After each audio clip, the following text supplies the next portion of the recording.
Hello everyone.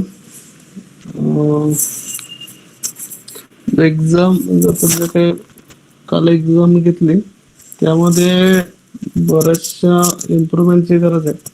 Overall जे जे generally मला वाटलं ते तुम्हाला सांगतो मी. म्हणजे असं वाटतंय की जिथे इम्प्रुव्हमेंटची गरज आहे.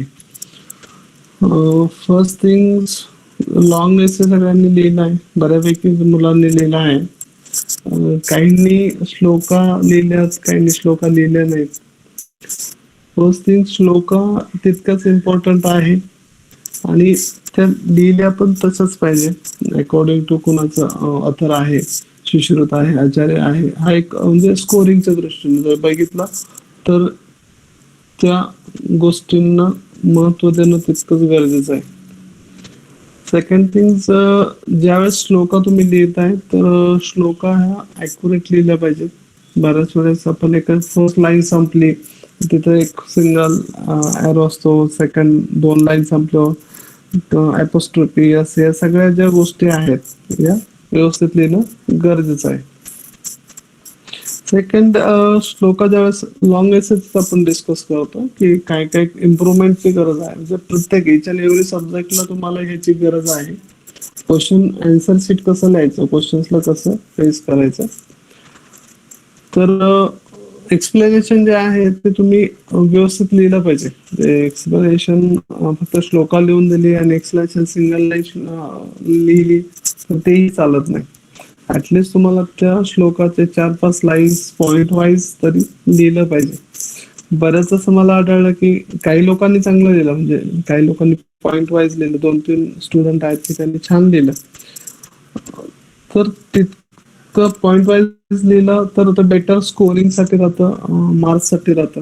पॅरेग्राफही चालतो, असं नाही की पॅरेग्राफ चालत नाही, पण इतका वेळ नसतो एक्झामिनर का की तो तुमचं सगळं वाचत बसेल पॅरेग्राफ. सो पॉइंट वाईज जर तुम्ही लिहिलं तर ते खूप बेटर राहील. आणि काही मुलांनी लिहिलंय, ट्राय चांगला केलाय. सेकंड थिंग्स, आपण एक तर सगळ्यात लक्षात ठेवायचं की आपण आयुर्वेदिक स्टुडंट आहे. आयुर्वेदिक स्टुडंट आहे म्हटल्यावर आपल्याला जास्तीत जास्त आयुर्वेदा आणि संस्कृत वर्ड्स याच्यावर भर दिला पाहिजे. We are not allopathic students. So बऱ्याच ठिकाणी मी आता बघितलं असं वातपित्त कफ, सप्तधातू आहे किंवा जे आयुर्वेदिक वर्ड आहे, गर्भिणी आहे, दोरुदिनी आहे, ह्याच्या वर्ड नपुसकम म्हणजे स्त्री पुरुष, ह्या ज्या छोट्या छोट्या गोष्टी आहेत याचे हे जे काही आहे हे संस्कृत टर्मिनॉलॉजी. मराठीतल्या असं नाही, मराठीत वर्ड हा वेगळा, पण Sanskrit terminology is a different things. So write in Sanskrit terminology in Sanskrit only. Don't write in English. तुम्ही जर ती इंग्लिश मध्ये लिहिली तर तितकं त्याच्या सेंटेन्सला वेटेज मिळत नाही. First thing.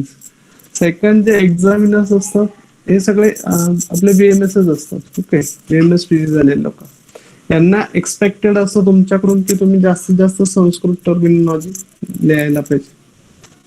पण ते संस्कृत टर्मिनॉलॉजी जर तितकी लिहिली नाही तर तितकं ते मार्क्स देत नाही. आणखीन एक असं होतं की sentence make a sentence simple, एकदम साधं वाक्य बनवा. सो खूप मोठं वाक्य किंवा खूप वेगळं काही करायची अशी गरज नसते.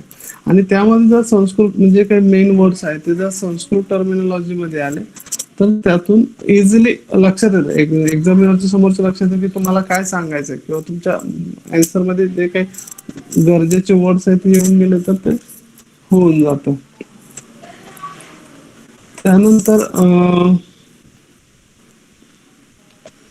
त्याच्यानंतर एखादा आता फर्स्ट मंथ सगळ्यांनी लॉंग एसे लिहिलाच बऱ्यापैकी, तर त्यामध्ये आता फर्स्ट मंथ झाला. फर्स्ट मंथ नंतर त्यामध्ये मी काही अकॉर्डिंग टू व्हेरियस आचार्य असं काही मला आढळलं नाही. काही लिहिलं, काही मुलं, 1-2 मुलं स्टुडंटनी लिहिलं, पण बाकीच्या बऱ्याचशा मुलांनी ते लिहिलं नाही. अकॉर्डिंग टू व्हेरियस आचार्य काही ओपिनियन आहेत का ते एक लिहिलं पाहिजे. त्याच्यानंतर त्याच्याच खाली मॉडर्न सायन्स लिहिलं पाहिजे. बऱ्याच मुलांनी आयुर्वेदिक एक्सप्लेनेशन लिहिलं, पण मॉडर्न एक्सप्लेनेशन तितकं आढळलं नाही. मॉडर्न पण तितकंच लिहिलं पाहिजे आपण, कारण आपल्याला मिनिमम 5 पेजेस तरी सबमिट करायचे असतात. 5 ते 6 पेजेस हे 11 मार्क्स साठी लिहायचे असतात. त्याच्यामुळं सगळ्यात महत्वाचा पॉईंट आहे की एक्सप्लेनेशन वाढवणं गरजेचं आहे. आयुर्वेदिक ऍस्पेक्ट्स आणि modern aspects also. Second things point wise लिहायला. तुम्ही जर पॅराग्राफ वाईज लिहायला गेले तर तितकं ते होत नाही, पण ते कंटिन्युअस तुम्ही जर पॉइंट वाईज लिहिलं तर ते बेटर होतं. सेकंड थिंग्स शॉर्ट एसे मध्ये काही मला असं की काही मुलांनी अपरा काय हेच माहित नाही. त्या एक दोन स्टुडंट असं झालं की अपरा म्हणजे काय माहित नाही किंवा दौरुदनी म्हणजे काय माहित नाही. त्यांनी विचारलं की व्हॉट इज दौरुदनी. असं तर आय थिंक सो सगळ्यांनी लेक्चर अटेंड केलेलं आहे की दौरुदनी आणि अपरा असं मला क्वेरी झालं की ह्या दोन असे क्वेश्चन्स आहे की ते त्यांना काहीच कळाले नाही की हे काय होते अपरा किंवा दौरुदनी. तर ते I will repeat it again. मी ते रिपीट करेल एकदा. अपराचं जे आहे ते म्हणजे श्लोका तुम्ही जे लिहिल्यात श्लोकाचे काही लोकांनी श्लोका लिहिल्यात, काही लोकांनी श्लोका लिहिल्या नाही तितका. तर श्लोका लिहायला पाहिजे आता. आणि अपराचं जे मॉडर्न कन्सिडरेशन आहे किंवा मॉडर्न कोरिलेशन आहे ते प्लासेंटाच आहे. तर ते प्लासेंटाचं काही कोणी लिहिलेलं नाहीये. प्लासेंटाचं तसंच आहे, पेंडिंग तसंच ठेवलेलं आहे. प्लासेंटा मॉडर्न कोरिलेट आपण जे सांगितलं होतं इथे लिहायचं अकॉर्डिंग टू मॉडर्न आहे, दोन्ही लिहायला पाहिजे होतं. त्यातून जास्त वेटेज मिळतं. नंतर दौरुदिनीमध्ये जे सांगितलं होतं दौरुदिनीचं जे पॉइंट वाईज थोडस यायला पाहिजे होतं. त्याच्यामध्ये फर्स्ट डेफिनेशन काय, नंतर फुलफिलमेंट काय, कोणत्या महिन्यात होते, लिटरल मिनिंग काय त्याचं, ह्या सगळ्या गोष्टी पॉइंट वाईज थोडस लिहायला पाहिजे होतं. मी एकदा दौरुदिनीचं आय थिंक 4 मंथचं टाकलं होतं तुम्हाला की 1 महिन्याचं कसं लिहायचं. तर त्या थोडस त्या दृष्टीने विचार करायला लागेल. अपरामध्ये मला एका आन्सर शीट मध्ये असं मिळालं होतं की ओहम मूज मूज अपवर्ड्स. ओहम नाही, अपरा म्हणजे काय की आपण नथिंग बट आपण रिपीट बघतोय. अपरा म्हणजे आर्तव स्रोतच ऑब्स्ट्रक्ट होतो आणि जे आर्तव आहे ते मूज अपवर्ड्स, नॉट ओम. ओके, म्हणजे आर्तव हे वरती जातं. सो रायटिंग पॅटर्न थोडस अजून चांगला करायला पाहिजे. रायटिंग पॅटर्न जो आहे तो थोडासा आपला चुकतोय, म्हणजे थोडस इम्प्रूव्हची अजून गरज आहे, इम्प्रूव्हमेंटची. सेकंड, थोडंफार स्पेलिंग मिस्टेक्स होत आहे. म्हणजे जे सिम्पल्स वर्ड आहेत काही काही ठिकाणी सिम्पल स्पेलिंग मिस्टेक नाही व्हायला पाहिजे. एखादा डिफरंट आहे वर्ड त्याचं स्पेलिंग इट्स ओके, पण सिम्पल वर्ड्स मध्ये पण स्पेलिंग मिस्टेक्स आहेत. प्रॉपर सेंटेन्स थोडंसं मेक प्रॉपर सेंटेन्स, थोडंसं प्रॉपर सेंटेन्स बनवणं गरजेचं आहे तेवढं.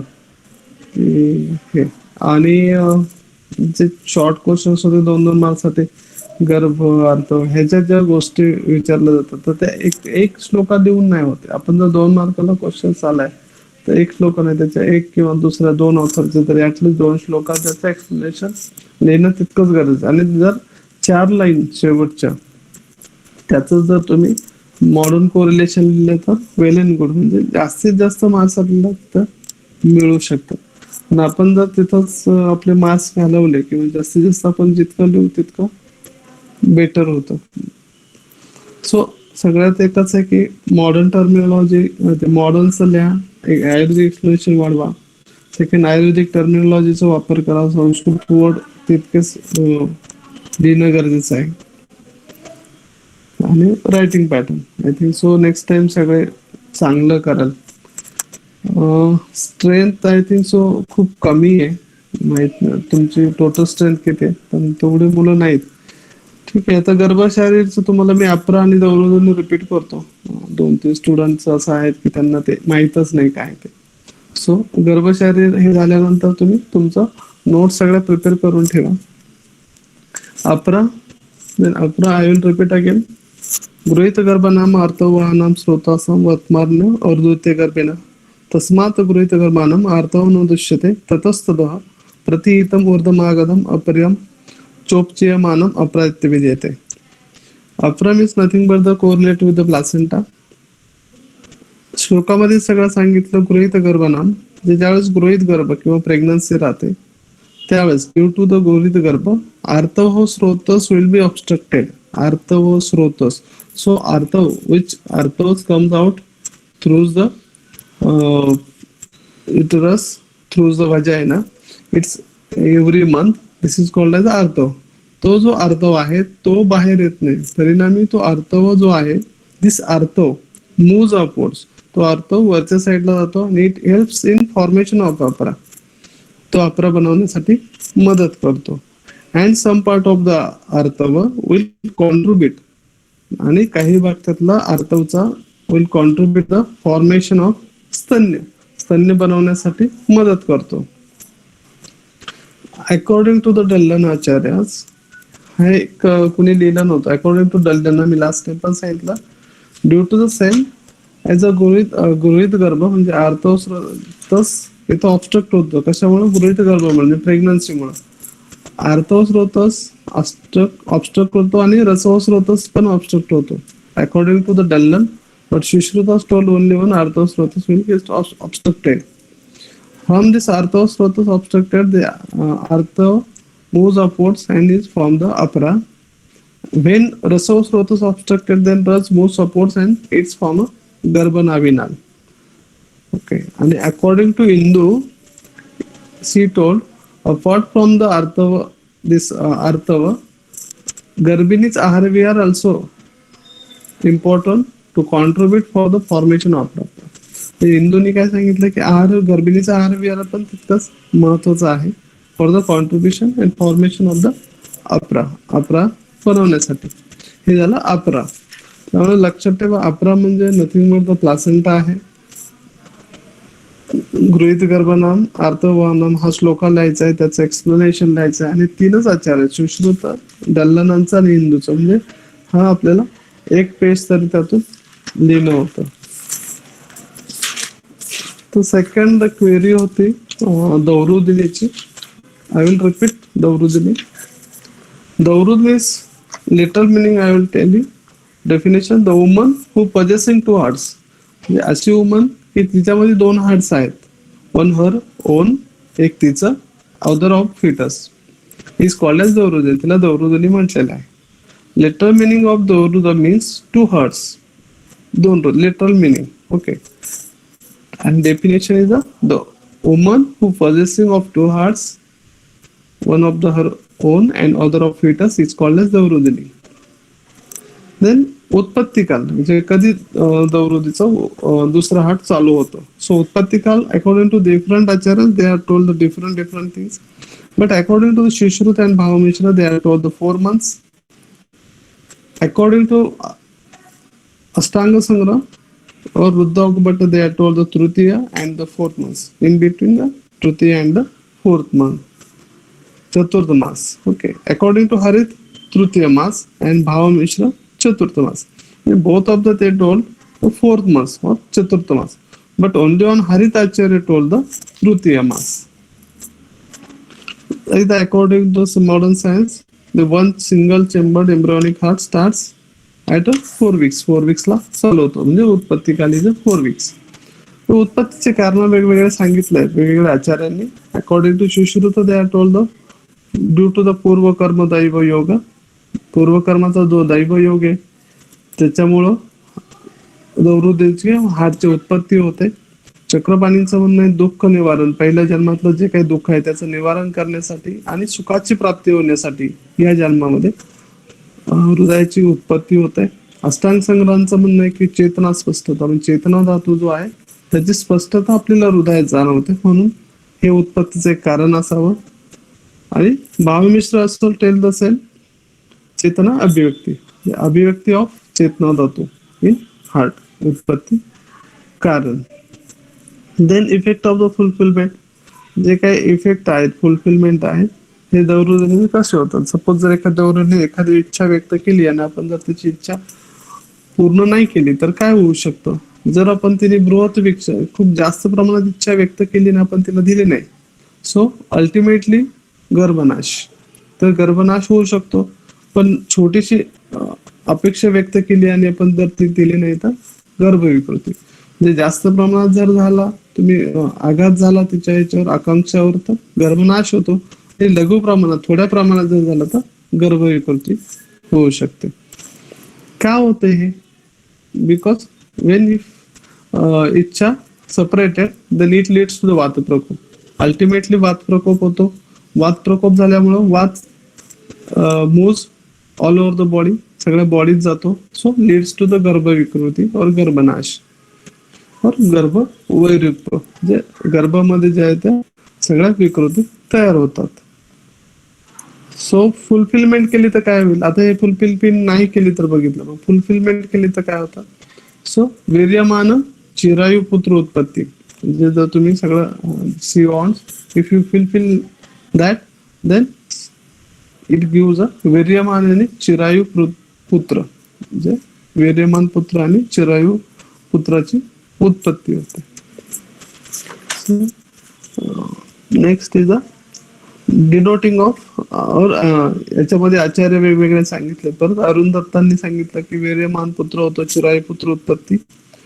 इफ हरिताचार्यांनी सांगितलं इफ दौरुदोत्पत्ती डस देन प्रोफवान शूर पंडित विद्वान शीलवान पुत्र. आता हे जे शब्द आहेत रूपवान, शूर, पंडित, विद्वान, दिस इज आयुर्वेदिक टर्मिनॉलॉजी. हे तुम्ही त्यातच लिहायला पाहिजे. शूलम इंग्लिश मध्ये नाही लिहायचं, पंडित, शीलवान पुत्र. So it writes only Sanskrit terminology. So next point is daurudini denoting the character of child. म्हणजे दौरुदनी कसं डिनोट करू शकते, म्हणजे मूल कसं तयार होऊ शकते दौरुदनीवर अवलंबून असतं. सपोज ती डिझायर्स, तर तिला वाटलं की मला राजाचं दर्शन घ्यायचंय, तर तिचे जे त्या बाळावर, तिच्या जे पोटात जे बाळ आहे त्याच्यावर, so after the character child after birth like as a rich and the very lucky, she lives in ashram. तिला जर इच्छा झाली मला आश्रमात राहायचं आहे, तर बाळावर जे काही संस्कार होतात ते baby will be capable and controlling of the इंद्रिय अँड धर्मास, इंद्रिय आणि धर्माचं कंट्रोल और कॅपेबल राहू शकतो. Then if she looks a snake then क्रूर पुत्र उत्पत्ती. If she desires to eat a महिष मांस, तर तिला महिष मांस खायचं असेल तर पुत्र brave, but red are eyes and excessive body, जास्तीत जास्त अंगावर केस असतात आणि डोळे हे लाल असतात, तर ब्रेव पुत्र तयार होतं. ठीक, हे झालं दौर्जन्य. हे दोन क्वेरीज होत्यात मुलांच्या, त्यांनी मी एक्सप्लेन केल्यात. I think so. आता गर्भशारी तुम्ही एकदा सगळ्यांनी नोट्स प्रिपेअर करा, आणि नोट्स प्रिपेअर झाल्या की म्हणजे एक चॅप्टर आपला संपू दे. पण इम्प्रूव्हमेंट ज्या करायच्या ते तुम्हाला मी सांगितलं की आपल्याला काय काय करायचं आहे, आणि ते करणं गरजेचं आहे. ते जर नाही केलं तर आपल्याला पुढं त्याचे सगळे प्रॉब्लेम्स, कारण एकदा जर तुम्हाला सवय लागली आन्सर असे लिहायची, तर ते नेहमीच तसे तुम्ही लिहिणार, कोणताही पेपर असू द्या, म्हणजे तुमचं क्रिया असू द्या, पदार्थ, पण असे एक पॉइंट वाईज आन्सर्स लिहायचे आणि सुटसुटीत असावं. खूप गोंधळ असं नको, असं वाटायला नको, सुटसुटीत इझिली समजलं पाहिजे. 2-2 मिनिटात हे जस्ट त्याने ओव्हरलुक केलं एक्झामिनरने, तरी त्याला तुमचं आन्सर समजलं पाहिजे. त्याला अशी वाचण्याची वेळ यायला नको, त्याच्यामुळं त्याचा वेळ जातो आणि मग त्याचे परिणामी हे लोक चिडून मार्क्स कमी देतात. आणखी एक होतं स्टुडंटचं, सो आता हे गर्भाशय आपलं कम्प्लीट झालंय. मर्मशारीरचं एक सकाळी हे होतं मला की शनिवारी आपलं मर्मशारीरचं टॉपिक आहे. त्यासाठी तुम्हाला सगळ्यांना मी सांगितलंच, जसं मर्मशारीरचं होल टॉपिक आहे सॅटर्डेला, अशीच 25 मार्चची राहील. आय थिंक सगळ्यांनी चांगलं लिहावं ते. मर्माच्या definitions according to the various आचार्यस बघून घ्या एकदा, अष्टांग हृदय, दल्लनाचार्य, अरुण दत्त टीका यांच्या.